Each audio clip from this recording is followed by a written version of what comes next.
Hey, welcome everybody to the 2025 season debut of Talkin Jaspers Baseball. I'm Marc Ernay, the play-by-play voice of the Manhattan University Jaspers baseball team. Joining us, the interim head coach, Steve Rosen, getting ready for the first game of the season. We're pumped. We can't wait to get started. We're here at the new facility, Absolutely. the indoor facility. First of all, tell us a little bit about the place. How long has it been here? Yeah. How much is it helping recruiting and getting the guys ready to play? Yeah, so this is our indoor training facility. Obviously, being a Northern team, you need to have a place to train, especially when the weather is about 25 degrees outside like it is today. So this home has given our players a new training center to really take development into their own hands.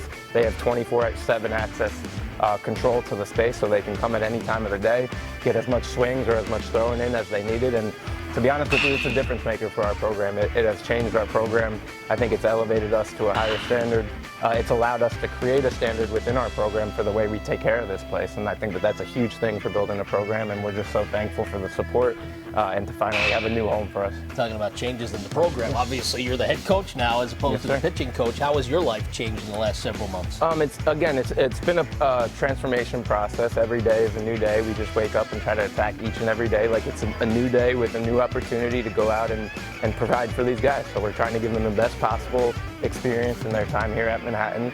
For myself, some things have changed, but at the end of the day, a lot stays the same. It's all about the kids. You're trying to get kids better. You're trying to develop players. You're trying to turn them into great human beings, but you're trying to make their time here at Manhattan even more enjoyable. So the true sense of the coaching never truly changes, even though the title might a little bit. But it's been a tremendous experience, and I can't thank my coaching staff enough. Great. I want to talk about the team because you're less than 2 weeks away from the first game of the season. We'll get into that. First, let's do a little walking tour of this indoor facility here. Obviously, we've got the welcome to the Manhattan College indoor baseball training facility, home of the Jaspers. This is awesome. We appreciate it. It's really cool. You'll see some of our guys in here working right now. Pitchers got in this morning, so their day is a little bit done. They're getting treatment back on campus. They're taking care of their arms, and now this gives our hitters a whole afternoon to take advantage of this space and work with Coach Wingo and get their swings in for the day. So come on in.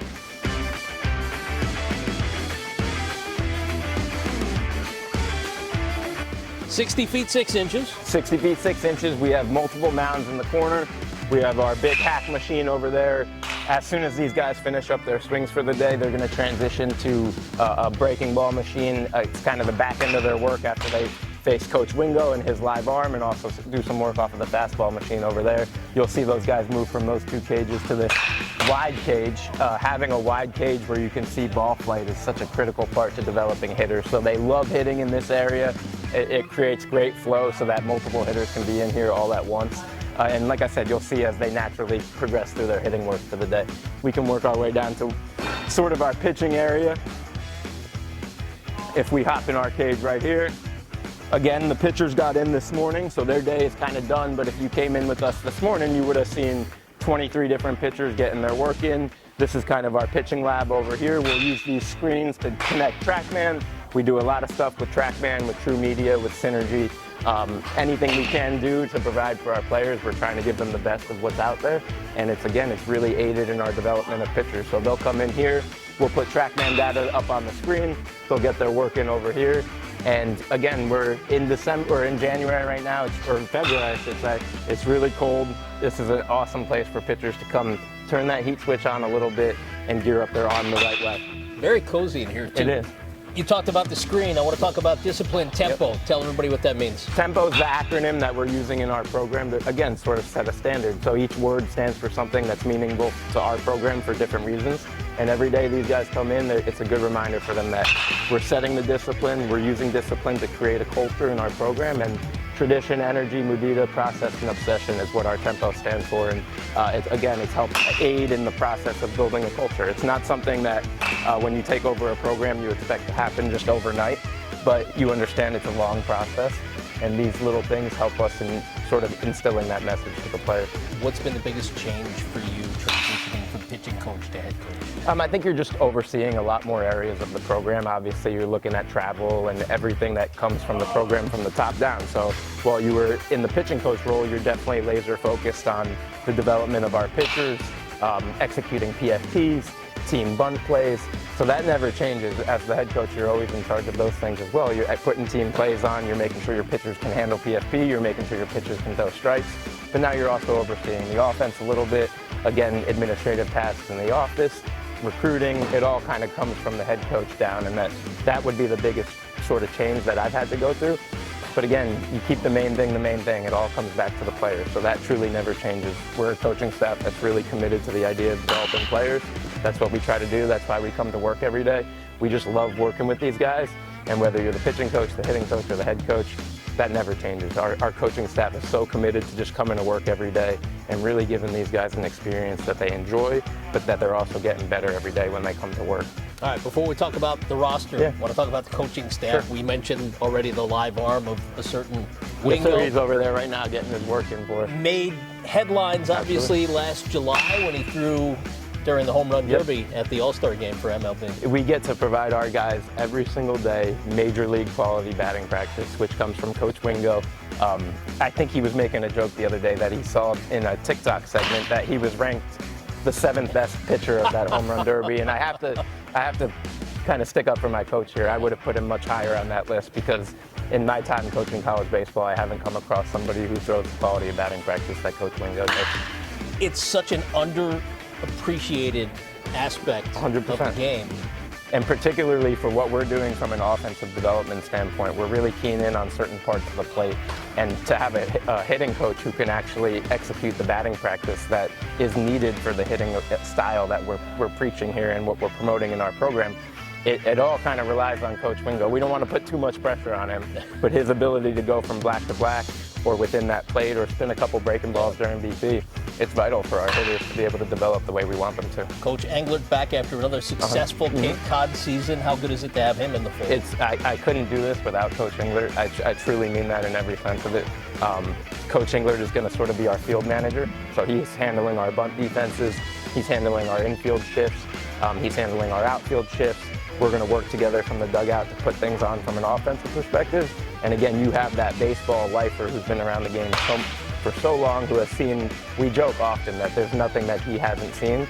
And if the rare event happens where we stumble into something, he's the first guy who's writing it down to his book of everything that he's seen in his time in baseball. So thankful for Coach Englert, and I truly mean it when I say I couldn't do this without him. And in the span of 3 seasons, the big lefty, Will Hesselink, has gone from pitcher to essentially grad assistant, and now he's your pitching coach. And essentially replacing you. Exactly, and when I came up from Alabama, I really tried to lean on my experiences working for Jason Jackson, who in my opinion is one of the best pitching coaches out there in the country.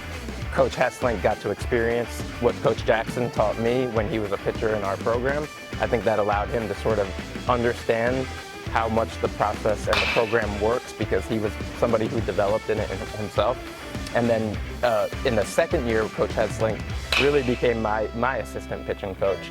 And I think that gave him an opportunity to take a seat back and just watch and learn from, again, the things that I was able to take with me from Coach Jackson at Alabama. So I think he's been through it as a player. He got the opportunity to sort of shadow me as a coach.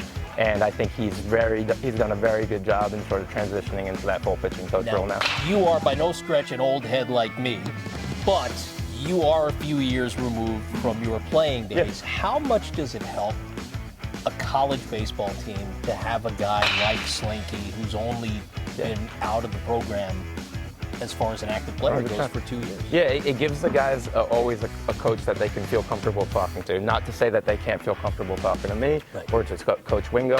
Again, I love to highlight Coach Wingo's playing career. He has a championship pedigree. He was College World Series MVP. He won back-to-back national championships. So our guys have a number of different coaches that they can really lean on to have, like, whatever the conversation might be. We like to have an open door policy. So whether they're coming to me or they're coming to Coach Wingo or, like you said, going to Coach Hesselink, I think the age with Coach Hesselink and myself and Coach Wingo, it just makes it a comfortable conversation. Again, not to say that we don't have discipline and we have a standard that you always have to live up to, but who knows what's going on in these guys' lives, on, off the field, whatever it might be, having coaches that you can really connect with, have conversations where you can actually get out what's inside and allow your coaches to listen to those things. It allows us to become better coaches because we have a better relationship with those guys. All right. Should we keep walking and talking? Sure. Yeah, we're going to check some guys. picking up some baseballs here. Like I said, they're finishing their work on Coach Wingo's live arm.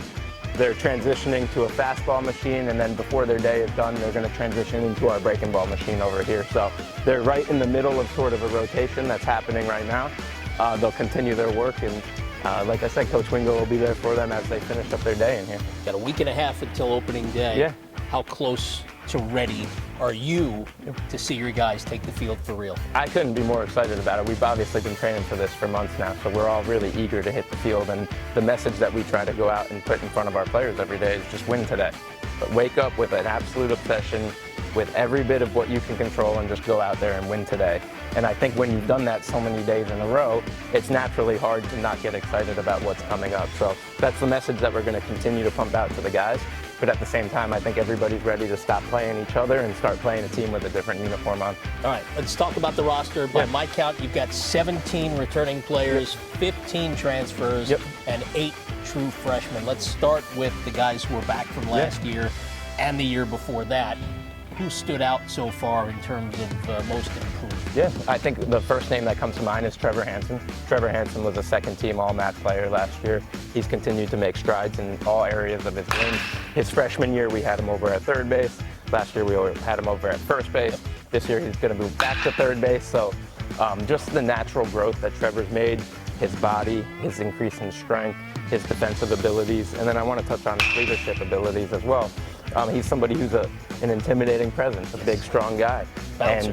Exactly. And I think that he's someone who's really learning to sort of lead with some empathy and lead with some love and sort of break down some walls and allow himself to kind of relate to the rest of the group. And I think he's done a tremendous job in sort of going from freshman to sophomore to now a leader of our program. I don't want to put you on the spot, but I'm going to put you on the spot. Sure. The rest of the infield, is it set yet? How close is it if it's not? Yeah, I think we have a couple good position battles going on, and I think that that's going to be exciting over the course of the first couple weeks of the season.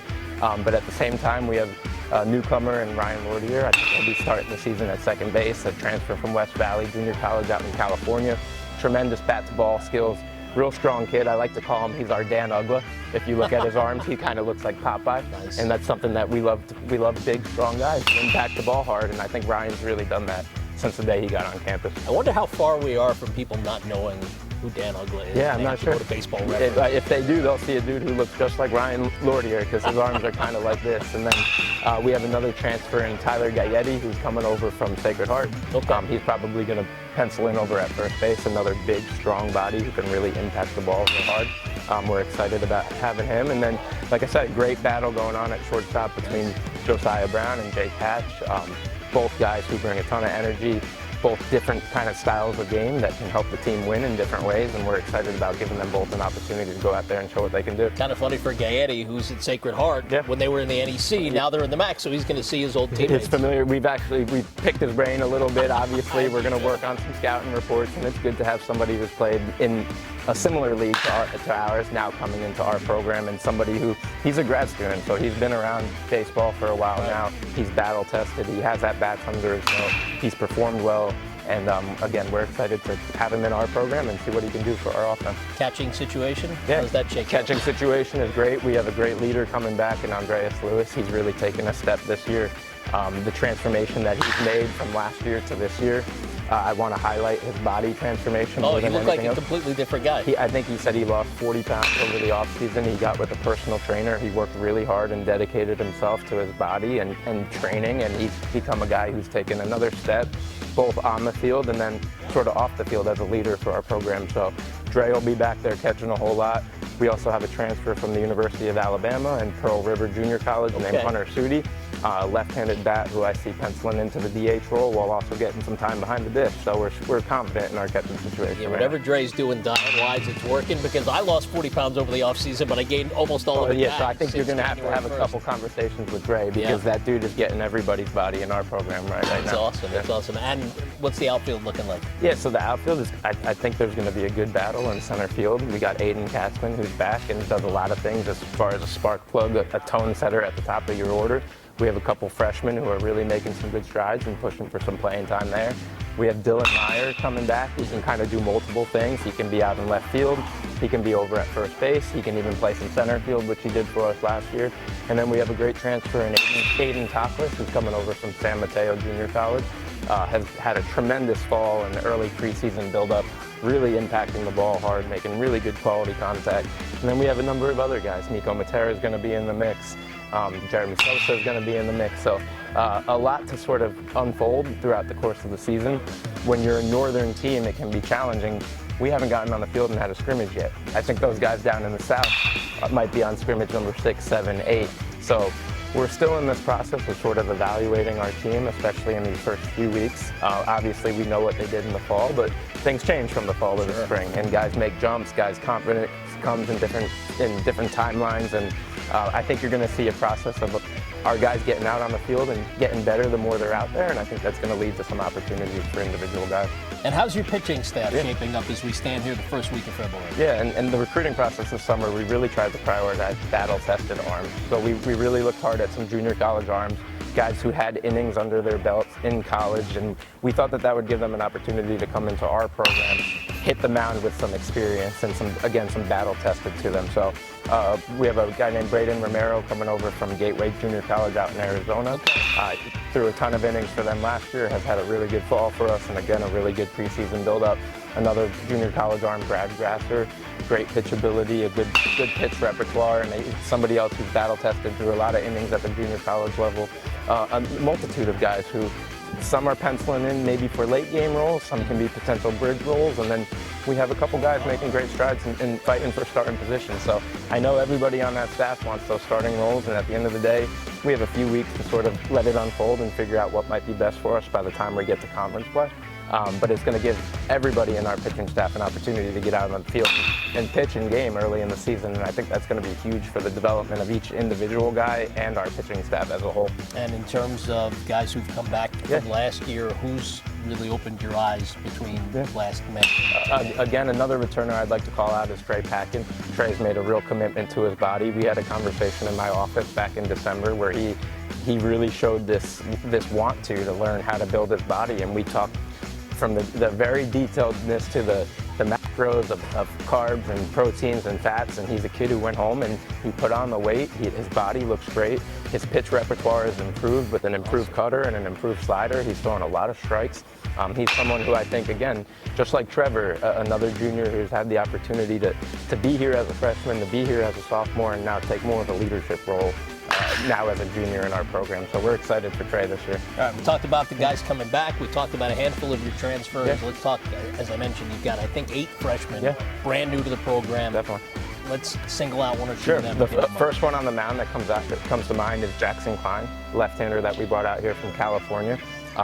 Great pitch sequencing, understands how to attack hitters, can command the ball on both sides of the plate. 2 good breaking balls to go to with a good changeup. He's someone that I see penciling into a role that can really eat some innings for us and some high leverage innings as well. So he's done a great job on the mound, and I think he's someone that as the season goes on is likely to pitch more and more and more for us. Still about 5 weeks to the first home game. Yep. Anxious for you to finally get Jaspers baseball back here, Northeast. Still going to be chilly in mid-March. We love it that way. It's exciting. You know, we had a little bit of back and forth last year working between a couple different home fields.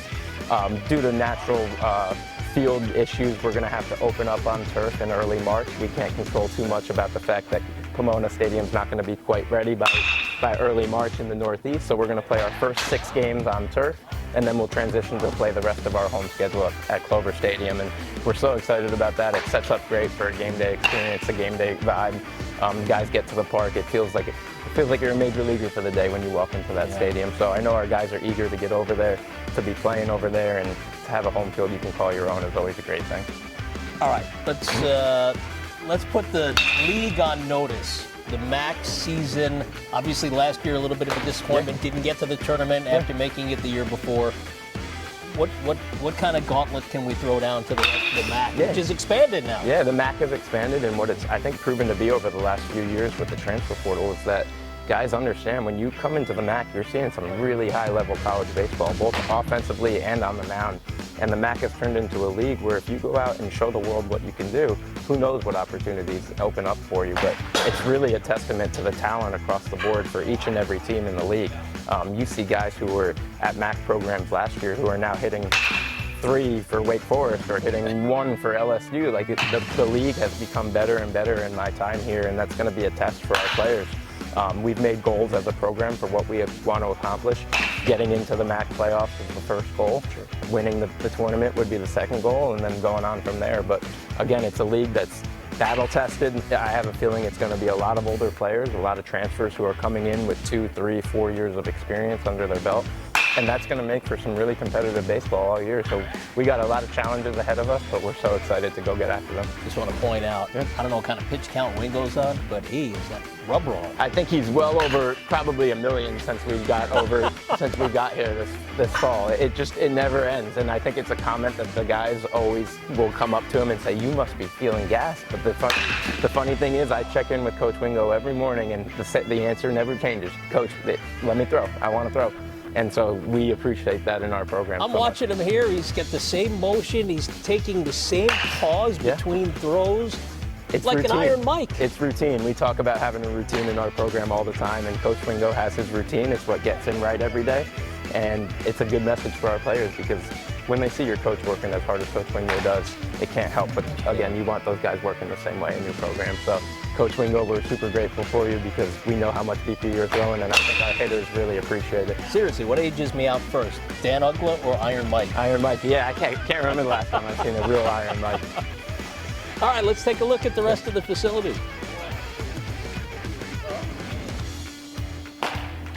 So you've got 2 home plates. Actually, 3 home plates. We actually can go 4. So we have essentially 4 retractable cages. At any time, we can pull them all back. We do a lot of infield work in here during the season and before the season. Again, we know that there are teams out there right now who are on scrimmage number 6, 7, 8. And unfortunately for us, we've had a tough winter up here in the Northeast. There's snow on the ground right now. The temperatures have been cold. We've been monitoring it closely, waiting every single day for that chance to go out and play 4 innings, 5 innings, 6 innings, 7 innings, and we're still waiting for that opportunity. So this facility, being able to do our infield work in here, being able to do our live at-bats in here before the season, we're essentially having 7, 8, 9 inning scrimmages right in this building, but obviously things change when you get outside, and that's going to be something that, it's a natural learning curve that every Northeast team has to go through. Our outfielders won't have the same amount of fly balls as the teams down in the South when we get going. And again, we're going to have to play catch up. We're going to have to get acclimated quickly. We're going to have to do what we can to prepare. We're going to have some really great practices when we hit the road and do finally get out on a baseball field. But I think if our guys understand that and commit to the work when we get there, I think we'll be getting caught up here pretty quickly. I just want to give everybody who's watching this a little heads up because you're going to see me. I'm rubbing my hands. Why is he rubbing his head? First of all, it's freezing in here. These guys are used to it. I'm not, and I wasn't going to wear gloves to film something indoors. Yeah, no, we have the heat on. It's actually funny. Trevor just walked in. It's pretty much an everyday thing. When Trevor comes in here, the heat goes off and the building gets a little colder. He's a different breed. He's a big, strong kid. He likes working in the cold. And it's an internal battle between Trevor and I who gets to control the heat that day. Well, you're the coach. That's right. But I try to make sure he has a comfortable training environment. It is our way to sort of get the guys prepared to play, despite not having outdoor weather to go practice in right now. How has it helped you, this facility, with the recruiting, some of these new guys at the transfers? 100%. Guys, when they come into a program, they want to know that they have a place to train. And I think, again, this facility, obviously your coaches are always going to be here to work with you. But when the development is truly in your own hands, the development ceiling is sort of limitless in that way. Our guys can come in here, again, in 24/7 access. They can come anytime they want. A true high-level college baseball player understands that the work they put in with their coaches, it's not enough for likely the dreams that they aspire to accomplish. So they have to come in here and work. They have to do it on their own time, and it has to be a space where they can get better in, and that's what this facility is providing. All right, scale of 1 to 10, you're 11 days out from game 1. Yeah. How excited are you to get things rolling? 100, yeah, 100%. 100 max. Our whole group, I'm sure, is in the same place. Again, we played 14, 15 different scrimmages this fall against each other. Yeah. We've had live at-bats in here now for a few weeks. I think guys are excited to strap it on and play against somebody else who's not wearing the same uniform as each other. All right, let's take a look at the rest of the joint, see what we have going on here. How often do you go for a cross? It depends on what we're doing that day. So again, we're kind of in this mode right now where we're trying to have shared access within the program and maximize the space the best and most efficient way we can. So in the mornings, we're really set on pitchers coming in here with a full space to work with. We'll typically start the day with all of the nets pulled back. It gives our pitchers a chance to long toss the best they can in an indoor facility. And then right about 11, 12 o'clock each day, our hitters start rolling through. And that's usually when a couple of the nets get pulled back. We have different processes for what we start our day with when it comes to tee work and front flip, which is what you see this group over here doing. And this, again, once they work through their day's schedule, they'll shift from tee work and front flip work to machine work to facing Coach Wingo, and then ultimately moving over to our wide cage over there. And any great hitter will tell you they love hitting in a cage that's wide and tall. Ball flight is usually the best indicator for what your swing is doing. We want backspin, line drive. If you're in a facility where you can't see the ball flight, that makes it challenging at times to analyze the path of the swing. And so this facility, having that main cage over there, the guys love hitting in it because, again, it gives them that chance to see that ball flight, which is a huge way to develop hitters. And just to clue everybody in, you're seeing only a handful of guys because you all had a full practice already back on campus. Exactly. There's different moments and different days where our full team is on the turf together. There's other times throughout the day where they're coming in small groups like this, getting their work in for the afternoon. So we usually blend between a 2-hour practice segment on the field and then sort of hitting groups in the afternoon. But every day is changing. Again, we're constantly watching the weather right now. If we get that chance where it ticks up to 34, 35, 36, 37, we're getting outside those days and we're really trying to scrimmage or get a great outdoor practice. Yeah, I will not be out there with you, I'm sorry. It's okay. I think our guys can manage for that brief little 2-hour stretch. Now, if you can let me shag fly balls in the outfield, different story. We can always use the help. Yeah, I'll gear up, absolutely. All right, so we'll wrap up the indoor facility tour. We kind of have our little lounge area over here. We checking out the man cave? We call it our college baseball man cave. We love to show guys different things on these screens when they're getting done their hitting and whatnot, but we'll sometimes put our hitting video on here, and at the end of the day, it's always a place for them to come in and watch some games. There were days here last spring where we had 3 different college baseball games going on. Nice. Guys were hanging on the couch, pulling up chairs. It's a really cool place to hang out, especially because you're coming in to get your work, but it gives you an opportunity to maybe get some homework done real fast, get right back to doing some swinging, or if you really want to, you can come over to our weight room and get your extra lift in for the day. So our guys are pretty fortunate. They have 3 different weight rooms on campus that they can utilize, this being the 3rd. This is kind of our CrossFit gym. They have our awesome athletics varsity weight room back on campus with Coach Cody. Coach Cody's been a great addition to our program in the strength area. A guy who's coming into Manhattan with the expertise in the actual baseball training world. So I know our hitters most importantly, but everybody in our program is thrilled with the addition of Coach Cody. He's really gotten after it in the weight room with our guys back on campus. But like I said, this gives the guys another weight room to come get some more work in if they felt like they want to crush an arm farm or do a couple extra reps of whatever it might be. This is another great gym for them to come get some work in. We give a little shout out to our Jaspers in the show. Very subtly, you get to see the guys that you're aspiring to be. And again, we love to shout these guys out. We love to put this up here as subliminal messaging for guys to see. At the same time, we also talk to our players a lot about this is really cool, and I'm sure they appreciate it in some sense, but at the end of the day, they really want to see one thing. They want to see our team winning the MAC Conference tournament. Absolutely. So our best way to honor these guys is, of course, to put something like this up here for them, but at the end of the day, it's also helping us promote the message that when you buy into the culture and when you buy into the bigger picture and when you go out on the field and perform, it's guys like these who ultimately want to give back to the program. And so that's what our goal is moving forward, is to try to honor these guys with wins. Yeah, it's dangle in front of them and go, hey, you could be. 100%. Chances are pretty good if you're a left-handed pitcher. Obviously, we have 2 of the 3 lefties, but and we got a lot of good lefties on our staff right now, so we're excited to watch them go to work. All right, and on the monitor we talked about tempo before, but that word that a lot of people not familiar with, so clue us in, mudita. Mudita is something that I learned from Coach Patrick Murphy at the University of Alabama, a role model in my life, a coach who I think does everything the right way, and I think as a coach, he's a great person to learn from. And the word mudita represents the idea of selfless joy in others' success. So we really want our guys buying into the idea of selfless joy in their teammates' success. It's about wanting your brother to succeed even more than you want your own self to succeed.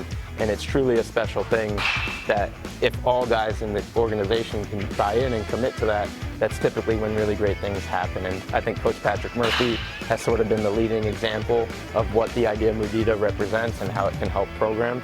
and I think you're starting to see it at more and more programs now. It has a special tie to our program in honoring a former player of mine at the University of Alabama, which was Davis Heller. And so Mudita is a word to represent the type of person and the type of teammate that Davis was. And I think anybody who ever met Davis understood that that kid epitomized the idea of Mudita. And I'm hoping that our guys can learn from him in that way. Listen, thanks for the tour. We appreciate it. It's great to see you as always. I'm excited, almost as excited as you are for the new season to start in less than 2 weeks. Yeah, again, I think it's February 12th. We hit the road and get down there. We're going to have an extended stretch down south that our guys, I'm sure, are looking very much forward to, because it's going to give us a chance to get out in the nice warm weather, get some great practices under our belt, and then hopefully hit the ground running on February 14th against Mississippi State. Thank you, Coach. Thanks Good for luck having with us. everything. Yeah. That's the rookie head coach, Steve Rosen. I'm Marc Ernay. We have been talking Jaspers baseball, and we will see you next time on GoJaspers.com.